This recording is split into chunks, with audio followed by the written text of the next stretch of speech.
Connu dans l'industrie pour sa voix angélique, Jaheim Ogland est généralement décrit comme la version masculine de Mary J. Blige. Son ascension rapide vers la célébrité l'a essentiellement consacré comme un artiste R&B déterminant de sa génération. Cependant, sa popularité n'est plus ce qu'elle était, et nous sommes ici pour voir pourquoi. Salut et bienvenue sur notre chaîne. Aujourd'hui, nous allons voir ce qui est arrivé à Jaheim et pourquoi il n'est plus aussi connu qu'avant. Comme toujours avant de commencer, assurez-vous de liker la vidéo pour nous encourager et si vous êtes nouveau sur la chaîne, alors abonnez-vous et activez la cloche de notification pour ne manquer aucune de nos prochaines vidéos. Jaheim a passé les premières années de sa vie à New Brunswick, dans le New Jersey aux États-Unis, où il a été élevé dans les logements sociaux Memorial Parkway Homes, aujourd'hui défectueux. Dans une interview accordée à WCNN, il a affirmé que grandir dans des cités était un désastre. Jaheim a été confronté à la tragédie dès son plus jeune âge, puisque son père est décédé alors qu'il n'avait que 2 ans. Sa mère Julie a donc dû supporter le poids de toute la famille, composée de Jaheim et de ses 2 frères. Cependant, elle a pu compter sur l'aide de sa famille très unie.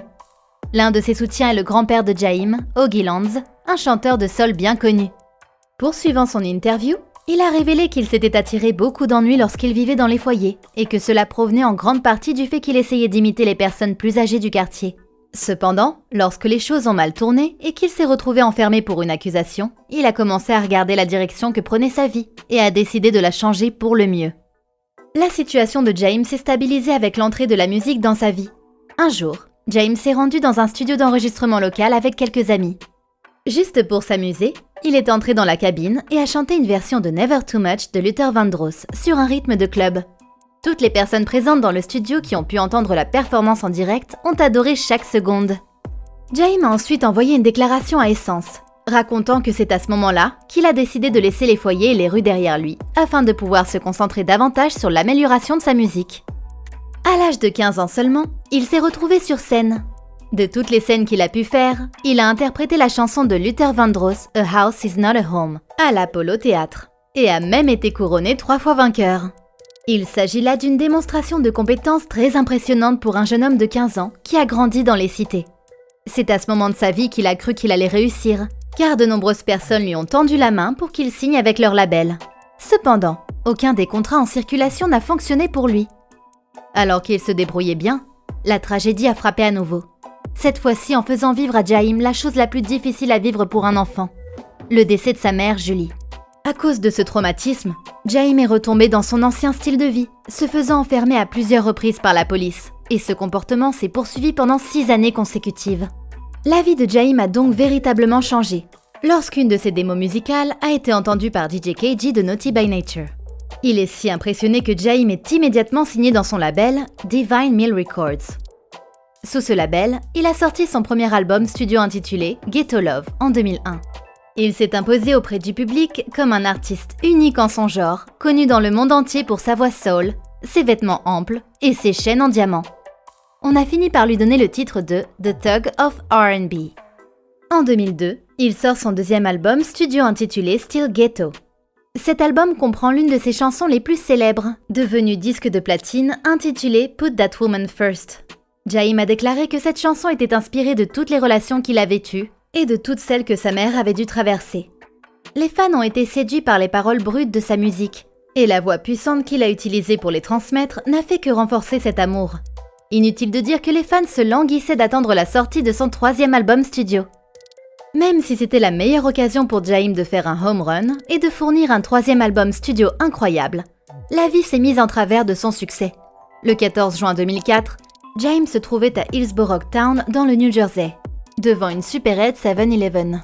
Tout le monde a été pris par surprise lorsque l'icône du R&B a été abordée par la police.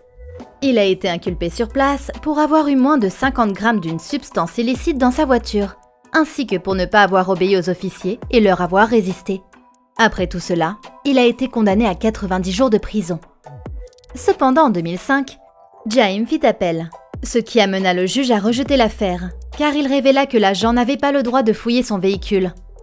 Jaheim ne s'en est pas pour autant sorti indemne, puisqu'il a été placé en probation pendant 2 ans, et on lui a également ordonné de suivre un programme obligatoire de gestion de la colère. De plus, le juge lui a ordonné d'écrire une lettre d'excuse à l'officier pour avoir agi de façon brutale au moment de son interpellation. Jaheim s'est toutefois plié à toutes ces exigences, heureux que sa condamnation pour consommation de substances psychoactives ait été annulée. La même année, Jaime conduisait sa voiture de luxe lorsqu'il a été heurté par une semi-remorque. L'impact a complètement détruit sa voiture. Dans une interview accordée au site R&B Philly, il a dit qu'il se remettait encore de l'accident, des années plus tard. Son état était incertain, car il avait de bons et de mauvais jours. Et les mauvais jours, il avait des tics constants dans le cou. Bien qu'il ait consulté toutes sortes de professionnels pour obtenir de l'aide, il n'a jamais pu se consacrer entièrement à sa guérison, car il devait se concentrer sur sa carrière musicale avant tout. Ne voulant pas faire attendre ses fans plus longtemps, il construit un studio d'enregistrement dans sa propre maison. Il commence immédiatement à travailler sur son 3e album studio intitulé Ghetto Classics, en écrivant et produisant ses propres morceaux. Vous avez déjà peut-être remarqué une tendance dans les titres de ses albums. Il s'est exprimé à ce sujet dans une interview avec Dub CNN, où il a dit avoir choisi ce nom parce qu'il aimait beaucoup le ghetto. L'album est finalement livré au public en 2006, poursuivant le thème de la vie interurbaine. Cet album a immédiatement grimpé dans les charts, devenant son premier album numéro 1, réussissant à vendre plus de 150 000 exemplaires la première semaine seulement. Il finit par quitter Divine Mill et s'associe à Atlantic Records. Au fur et à mesure qu'il fait de la musique, le vent tourne et l'opinion générale change. Le public commence à considérer sa musique sur les conflits de paternité et l'arnaque comme fatiguée et cliché. Cependant, 2010 marque une autre année sombre dans sa vie. Il est arrêté pour excès de vitesse et après une fouille minutieuse de la police, il s'est avéré que Jaime avait une substance illicite cachée sous le siège conducteur. Beaucoup de gens se sont alors rendus compte que la probation ne l'avait pas aidé à surmonter ses démons. En raison de la controverse suscitée par l'incident, Jaime s'est de nouveau retiré des feux de la rampe. 2013 a marqué l'année où il est réapparu aux yeux du public avec un nouvel album portant le titre de Appreciation Day. Cependant, l'album a été un flop, car il n'a pas réussi à attirer l'attention. En 2016, il lance son 7e album studio intitulé Struggle Love. C'est là que Jaime finit par rencontrer le côté obscur d'Internet. Il a montré au monde un nouveau look, qui a fini par être assez critiqué. Il a essayé de répondre au public qui s'amusait à ses dépens, et cela n'a fait qu'alimenter les trolls pour que le ridicule continue. Ce n'était pas non plus la première fois qu'il était ridiculisé sur Internet, puisqu'un incident célèbre, au cours duquel il s'est habillé d'un costume bleu de mauvais goût pour assister aux funérailles de Whitney Houston, avait suscité les moqueries de tout le monde sur Internet. Pour ne rien changer, Jaime s'est même vu refuser l'accès à la cérémonie. La fois suivante où Jaime a fait parler de lui, c'est lorsque quelqu'un a contacté un média pour raconter qu'il était monté dans un Uber lors d'une occasion et que le conducteur n'était autre que Jaime lui-même. L'homme a déclaré qu'il avait discuté avec Jaime et que ce dernier lui avait expliqué qu'il n'était dans le New Jersey que pour quelques jours et qu'à court d'argent, il avait décidé de faire appel à Uber pour gagner un peu d'argent. Ces rumeurs ont fait croire à beaucoup de gens que Jaime avait des difficultés financières, mais elles ont été abattues par les parties concernées assez rapidement. En juin 2019, Jaime a séché les concerts qu'il avait prévus pendant 3 jours d'affilée lors d'un festival de musique à Saint-Louis. Comme il n'y a pas eu d'annonce officielle de la part de Jaime, les personnes qui ont assisté au concert ont été remboursées. Cependant, en juillet 2019, il a été révélé dans une déclaration publiée par lui qu'il ne se produira pas sur scène de sitôt. Bien que son histoire ait bien des fois un peu déraillé, il ne fait aucun doute que Jaime était définitivement un homme qui a laissé une marque dans le monde du R&B, et il mérite du respect pour cela. Quelle est votre opinion au sujet de la trajectoire inhabituelle de cet artiste? Dites-le nous dans les commentaires. Merci d'avoir regardé cette vidéo. Surtout, n'oubliez pas de la liker et de la partager autour de vous. À très bientôt!